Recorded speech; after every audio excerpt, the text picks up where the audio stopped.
Gracias. Voy a iniciar mi ponencia. Voy a tratar de hablar lo más lento posible, con mucha claridad.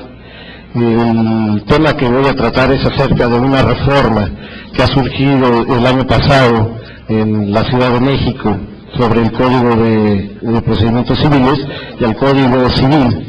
Esta reforma que trata sobre la desaparición de lo que conocemos como el divorcio, es una reforma un tanto cuanto novedosa, porque lo que pretende es deshacer todas las causales y generar un divorcio que se llama divorcio sin causales.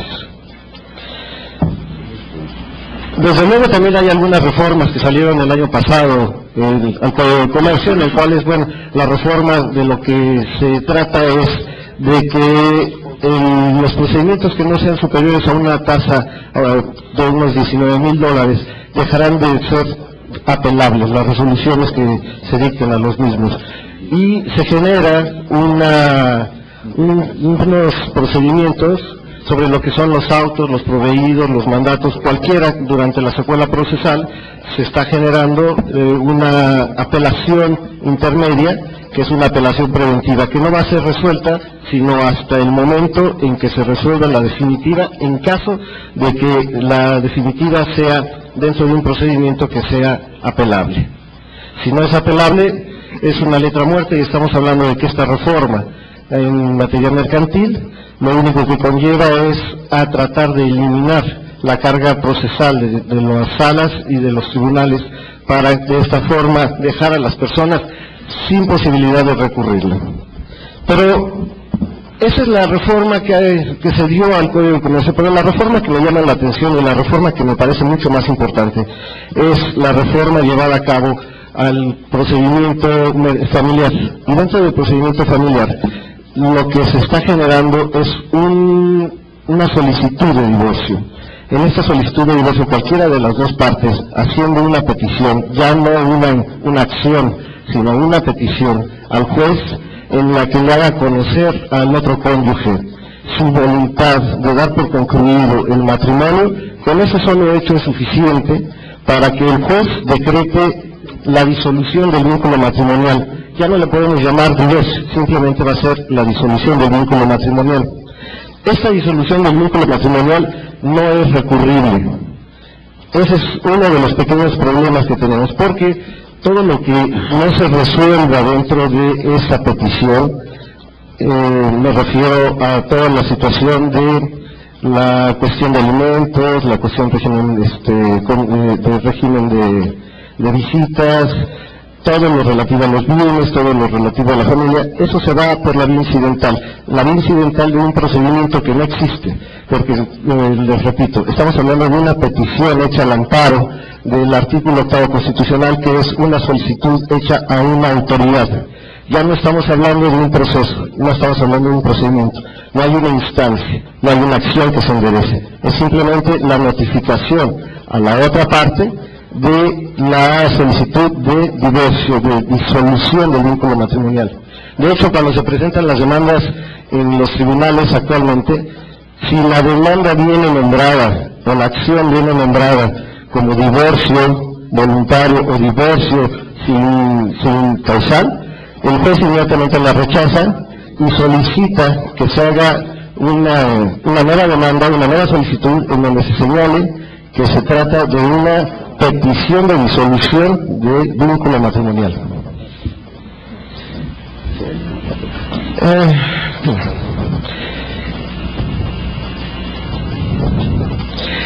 En esta reforma se considera que la tramitación de esta reforma será por cuerda separada, la tramitación de todos y cada uno de los incidentes respectivos, y será siempre finiquitada la petición a través de la disolución del matrimonio.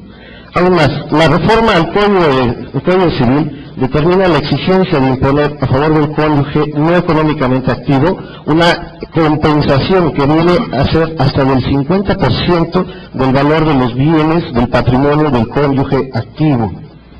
Y para poder acreditar esta pretensión, lo que se tiene que hacer es única y exclusivamente acreditar que la persona se dedicaba exclusivamente al hogar y a atender a los menores. No importa si ella fue, o si él fue el causante del divorcio, si tiene alguna enfermedad, no existen ya las causales. Entonces, al momento de ya no existir las causales, al momento de ya no existir ese derecho sustantivo, se pierde toda posibilidad de prueba. Dejamos de tener pruebas, dejamos de tener un proceso, dejamos de tener una instancia, dejamos de tener un procedimiento.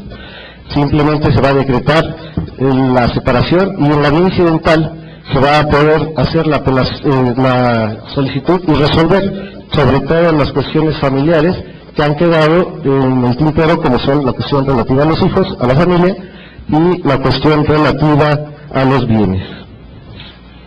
Sobre esta resolución, les reitero, no hay una apelación.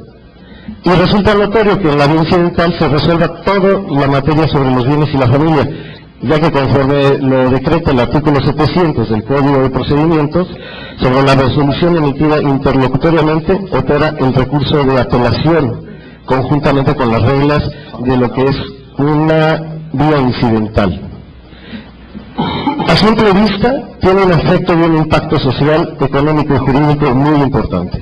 En la situación del matrimonio, puesto que esta institución jurídica se podría equiparar hoy por hoy a lo que sería una situación de un noviazgo, en donde en realidad si alguna de las partes quiere dejar a la otra, simplemente lo tiene que notificar y sin más no tiene ni siquiera la necesidad de escuchar la réplica, de escuchar a la otra parte. Si el juez lo único que hace es correrle traslado y lo termina el matrimonio, diga lo que diga la otra parte. Lo que pasa es que me parece que es muy interesante, es muy importante, pero creo que esta reforma ha venido a echar al traste con toda la situación de la que es la familia. Porque el matrimonio hay que recordar que es la célula y la base de toda la sociedad. Y lo que el Estado tiene que velar es sobre la seguridad y la integridad de todo lo que es el matrimonio y sobre todo lo que es un descanso. Por ello, la generación de esta ley, que me parece que es un absurdo que además a los abogados litigantes nos deja en un estado de indefensión, porque ya no vamos a poder litigar la materia familiar, sino simplemente vamos a poder tener que hacer peticiones. Previo a esto, en la Asamblea Legislativa del Distrito Federal había venido generando una serie de normas tendientes a preservar y salvaguardar los derechos y la seguridad de la familia.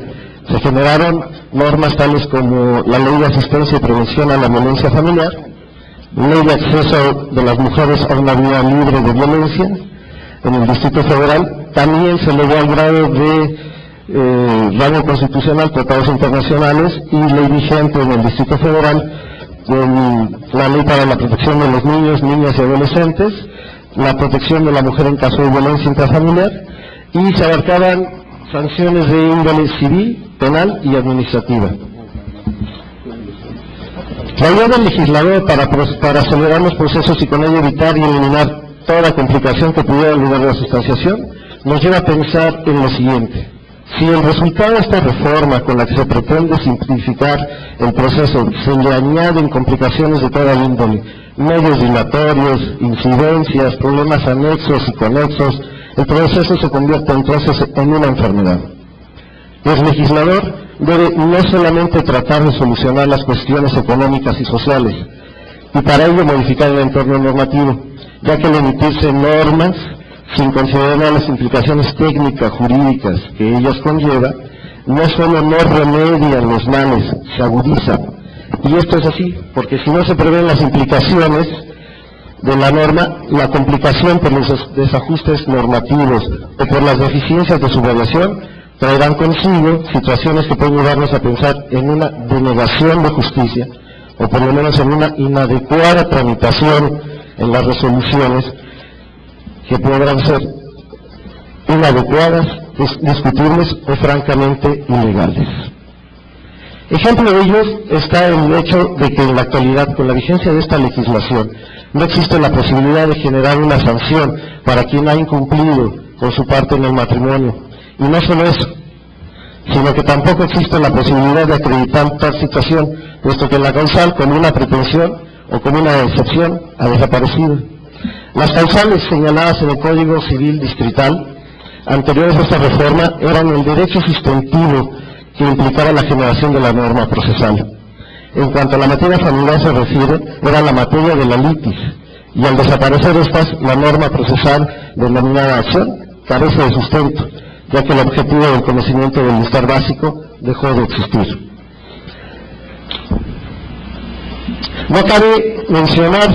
Cabe mencionar que aquí no hay forma de impugnar si no hay un sujeto que exprese la conducta y a otro al que se le dirige. El fenómeno jurídico de la impugnación proviene o se vincula con el tema de la sanción normativa. Sociológicamente, aunque parezca desvío, dejar por un momento el llamado método crítico, que no es sino la técnica de pureza en el tratamiento de los problemas, ahora del derecho, pero en realidad de cualquier rama de conocimiento humano, en lo tangible se está haciendo referencia de complementariedad, porque salir de lo estrictamente jurídico para observar la conducta común es meramente traer a cuentas otro sector de la realidad, para agregarlo al de las especulaciones relativas o de vinculaciones a políticas de lo jurídico o de lo normativo.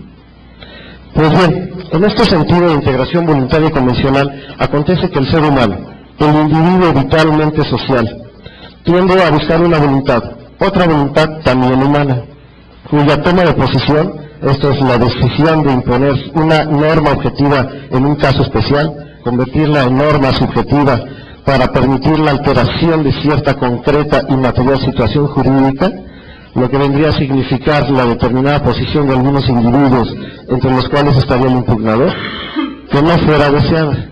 Cuando hablamos de un proceso jurídico en el cual se aplican los elementos antes mencionados, cabría una serie de argumentaciones, las más científicas, puesto que el derecho, como todo conocimiento científico, alcanza el grado de ciencia al pretender valorar sus propios principios y tratar de regularlos conforme al campo en el que se proyecta. En estas normas, en el derecho mexicano, la regulación estática aparece desde la normatividad constitucional, que es la base sobre la que se asienta la empresa de gobierno de cualquier Estado. Y de ahí se continúa con todas las secciones, como lo son la civil, mercantil, administrativa, penal, laboral, agrario, etc. Y las subsecciones del derecho, como son el derecho familiar, derecho registral, el registro civil, derecho bancario, normas que requieren de agrupación de distintas disposiciones y puntos de partida para elaborar cuerpos legales especializados, ya de la vida común, de la vida profesional, de la vida pública y del ámbito internacional. Frente a ellas se encuentra la normativa energética, de las normas dinámicas que se acoplan a las sustantivas y por ello reciben el nombre de adjetivas. También encontramos que en esta concatenación de nociones, los datos de referencia no están siempre o en ciertos ámbitos vinculados de antecedentes o consecuencias o de necesaria eficacia, como se ocurre en el sector jurídico. El rasgo determinante se encuentra en ser de un carácter lógico de relación o de normatividad que campea el rango del deber ser. Las secuencias procedimentales se presentan al observárseles aparejadas, pero no al azar ni de manera indiscriminada, sino como razones lógicas de causa a efecto, de pretensión a prestación, de mandato a cumplimiento. En esta nueva legislación no encontramos la existencia de un razonamiento lógico que produzca ese efecto. No existe ya una pretensión a una prestación, o un mandato a un cumplimiento. En la legislación civil sustantiva se ha eliminado ese razonamiento. El foro no puede sustraerse ni aplaudir este tipo de legislaciones, puesto que con ello se permite situaciones de diversas índoles. Ha sido inalterable la referencia a las actividades judiciales y en particular a su formación autoritaria que escalona potestades. Se ha consignado la reiterada constatación de un grupo de personas que aisladas o formando cuerpos especiales han tenido el encargo relevante de decidir los pleitos de toda clase y especiales. Han tenido el encargado y se les ha calificado de administradores de justicia como si fuera algo susceptible de ser repartido entre los miembros de la población y que en este caso su determinación resulta definitiva. No admite impugnación o recurso alguno. El fenómeno social contemplado en la historia es de asombro, con independencia de su complejidad abstractiva. Pero lógicamente es asombroso que el conflicto entre dos o más individuos se tenga que resolver por un tercero, hipotéticamente deslindado de todo gravamen, que pudiera afectar su imparcialidad, pero además de esta absoluta limpieza de conciencia, un tercero inteligente, un tercero que deberá de entender el problema tanto si es sencillo en su estructura y fácil de entender en su sustancia, como si difícil de explicar en su diseño y muy complejo en su sustancia. Pero más todavía, el conflicto, que es un problema que en una hipótesis de abstracción lógica ya ha sido considerado por otros individuos llamados legisladores, quienes se han encargado de establecer reglas extractas en las que se contempla la mencionada solución de la conflictiva jurídica, como se ha podido observar en lo ya comentado. Esta impugnación se ha vinculado siempre con la estructura y composición de la judicatura o cuerpo estatal encargado de la llamada administración. Briceño Sierra ha explicado sobre este fenómeno en alguna ocasión y menciona: no puede encontrarse al punto de una convención en el sentido de las palabras si antes no se propone uno cualquiera, sin negar que el vocablo control ha sido empleado para identificar cuestiones que pueden excluirse recíprocamente, y sin negar que otras disciplinas tienen la misma válida pretensión que las jurídicas para sugerir un determinado contenido. Es indiscutible que lo trascendente está en elegir uno entre los diversos sentidos de la expresión y mantener el significado indefectible a través de las posteriores invariaciones. Control está aquí tomado como la verificación de dos resultados, uno previsto y otro realizado. Cuando en una planeación o simplemente en una regulación cualquiera se dispone la consecución de un fin preciso, basta considerar el producto obtenido y contrastarlo con el buscado a priori para decidir si existe ese ajuste. En el control a base de impugnaciones, la autoridad que analiza el acto atacado fiscaliza, no la elaboración interna, sino la consecuencia alcanzada. En un control de sentencia no se vuelve a enjuiciar, sino que se contrapone lo mandado en la ley con lo obtenido en el caso particular. Si existe ajuste en la resolución del contrador, ha de ser la de rechazar el fallo. La censura que va en la nulidad del pronunciamiento combatido significa la eliminación de su validez. El resultado es que, acerca del caso juzgado, nada se ha decidido. Si la crítica es modificatoria o revocatoria, en lugar del primer juicio se tendrá uno diverso. En el control, en cambio, hay una interposición, un obstáculo que implica cercenamiento, separación del resultado considerado. En este caso, en el caso de la materia que nos ocupa, en el caso de la materia familiar, no existe ese control, no existe la posibilidad de llevar a cabo una apelación simple, lisa y llanamente. Pensé que era el relojito pero no. 2 minutos, sí. Simple, lisa y llanamente, lo único que tenemos es que existe una resolución que es inatacable, es una resolución en donde en la vía incidental se podrá de alguna manera resolver todo lo que debió de haberse resuelto. Estamos hablando de que en lugar de tener una acción tenemos una petición, estamos hablando de que en lugar de tener una situación de instancia desaparecemos al proceso, desaparecemos al procedimiento y nos vamos a lo que es la petición, dejamos a un lado lo que es la acción y aquí nos olvidamos de la contraparte. No va a haber una instancia en donde exista una contraposición de ideas y criterios, simplemente va a ser una solicitud. Esto es una forma en la cual se está dirigiendo el procedimiento en la Ciudad de México para de alguna manera darle celeridad a los procesos, para de alguna manera responder a lo que socialmente se está solicitando y que es un procedimiento mucho más ágil, un procedimiento en el que las partes puedan acceder a una administración de justicia sin que sea onerosa. Ha bajado consustancialmente el monto de los honorarios de los abogados, casi ha desaparecido, porque pues, con este tipo de procedimientos lo más que puedes cobrar son $300 y eso si acaso se puede cobrar. Y tampoco es necesaria la aportación ni es necesaria la presencia del abogado, simplemente con la solicitud de las partes y la ratificación ante el tribunal se da por terminado todo. Y el proceso, la tendencia, el control es la eliminación, la simplificación y la forma de evitar que estos controles lleguen a instancias superiores, que se evite que esto pase de la primera a la segunda instancia, que de la segunda instancia llegue a la última, que sería el control del amparo, Eso es lo que se está buscando. Bueno, muchas gracias.